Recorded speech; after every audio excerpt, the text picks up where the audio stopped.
আপনারা কি জানেন মহিষাসুরকে বধ করার জন্য কোন দেবতা মা দুর্গাকে কোন অস্ত্র দিয়েছিলেন? চলুন জানা যাক। ভগবান বিষ্ণু সুদর্শন চক্র মা দুর্গাকে প্রদান করেছিলেন। ভগবান শিব তার ত্রিশূল দান করেছিলেন মা দুর্গাকে। ব্রহ্মাদেব দিয়েছিলেন পদ্মফুল ও কমণ্ডলু, যা আধ্যাত্মিক জ্ঞান ও মুক্তির প্রতীক।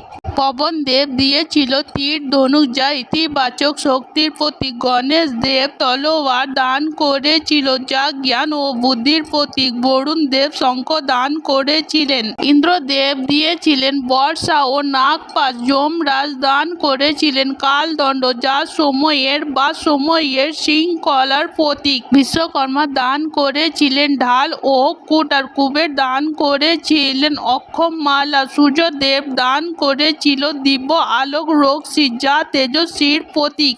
আর এইভাবে অস্ত্রে সজ্জিত হবার পর টানা 10 দিন ভীষণ যুদ্ধ করে মা দুর্গা মহিষাসুরকে বধ করেছিলেন। সবাই বলো জয় মা দুর্গা।